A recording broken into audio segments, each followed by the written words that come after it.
My name is Jim Wight, the son of Alf Wight, the Yorkshire country veterinarian who, through his writing and his best-selling books, became the world's most famous vet, better known throughout the world as James Herriot.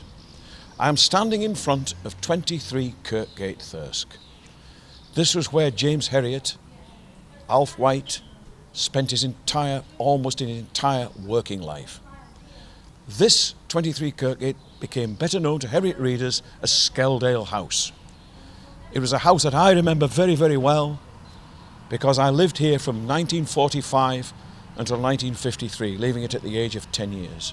I'd like you to join me now on a tour of this museum where I can give you some of my memories of living here and memories of my father's life and work in this old house.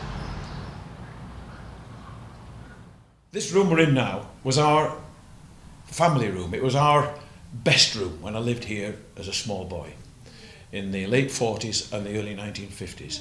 It was the office. And this whole building, the old 23 Kirkgate, was a family home and a veterinary premises all in one. A thing that could never happen today. Things are so different to James Herriot's day.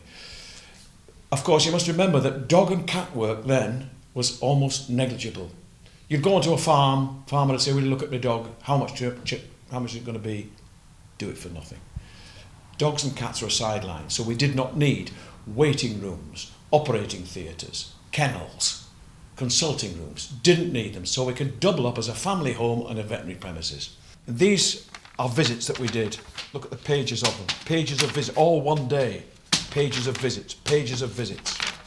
Nowadays, the practice probably does maybe 4 or 5 at the most large animal visits per day.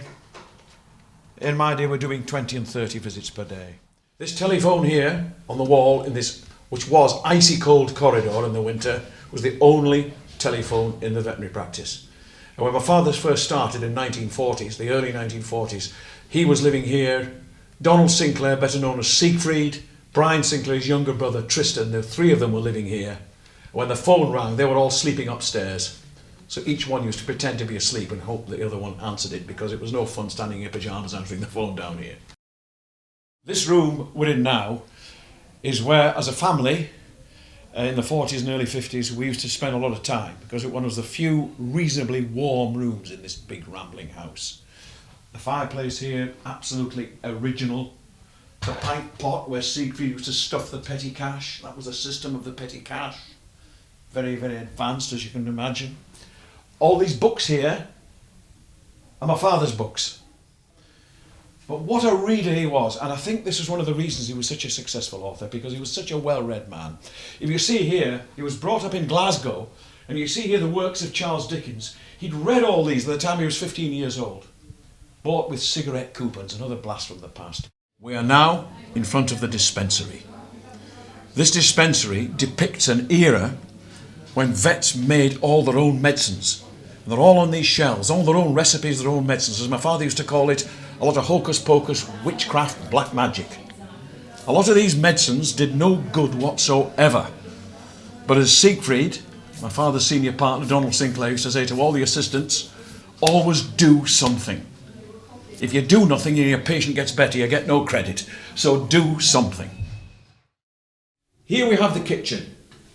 And this is the one example here in this museum, really, of what I would call poetic license. Because the kitchen was never as nice as this. And when they were actually building this museum, converting the building into a museum, they asked my mother, because she had great memories. My father, of course, had died, but my mother was still alive in the late 90s. And she said, well, there's nothing to show anybody in the kitchen, because the kitchen was just a bare, icy tomb. It was freezing. A table, an electric cooker, and a little fire in the corner here. And my dad was useless at lighting fires. Just little bits of black coal and an odd flame shooting up now and then. But what he wanted was a farmhouse kitchen, because he used to go around the farms and he used to see these fantastic kitchens where the farmers' lives were in these kitchens. There were pigs in the kitchen, piglets, lambs, dogs, cats, everybody was in there. It was a lovely, warm kitchen. There was a wall here when we lived in these premises. The kitchen here, and here was the scullery, where my mother used to slave away. And there's all things like the old mangles and the posh tub for all the washing. When we left in 1953, this eventually was converted here into an operating theatre for the small animal work, and here was our preparation room for the operations, preparing the animals for operations. Because through the 60s, 70s and 80s, the small animal work, the dog and cat work, got more and more important to us. Here we have the James Herriot memorabilia room. This whole collection came from a man in Wales who collected all this about James Herriot. He was a huge fan of my father's work. All the stuff about James Herriot himself, pictures of James Herriot's literature, his books, and here memories of the films, the two feature films, All Creatures Great and Small, and It Shouldn't Happen to a Vet, and of course, later on, the highly successful television series. One of the most important questions I get asked over the years is, why did your dad call himself James Herriot? His name was Alf Wight. Well, in those days, it shows how the profession has changed.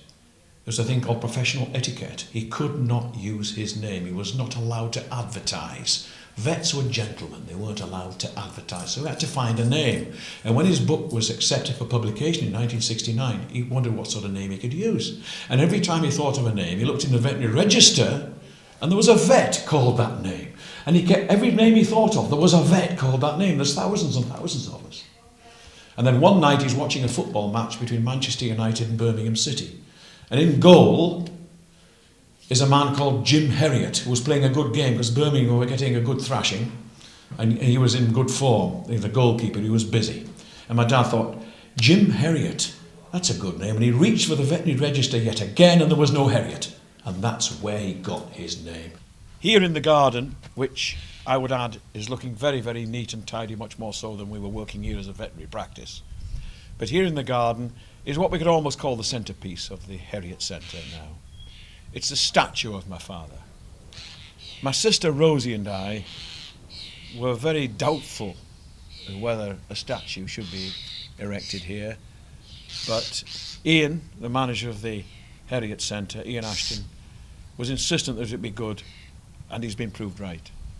It's a terrific statue. The sculptor Sean Hedges Quinn has got my father absolutely just right. In fact, it's almost spooky for me to look at him because it's as though he's going to jump off that pedestal.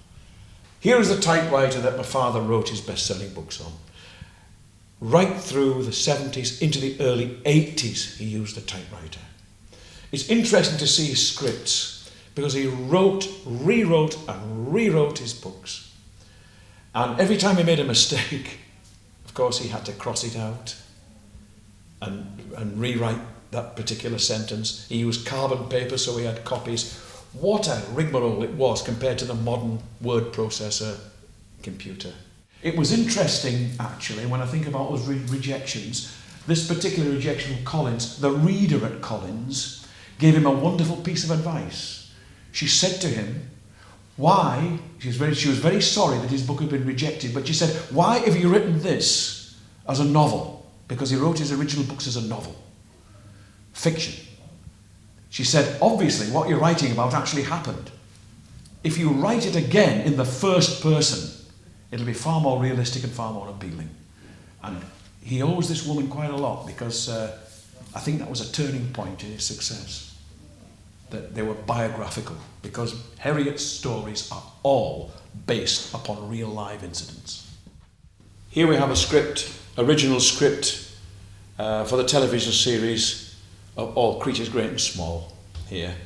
And standing next to this is one of the golden pans. Now, these golden pans were awarded in the 1970s, they were awarded to any author who sold more than 1 million copies in paperback of a particular book. Now, all my father's first 6 books all sold well in excess of 1 million copies each. So we got 6 golden pans.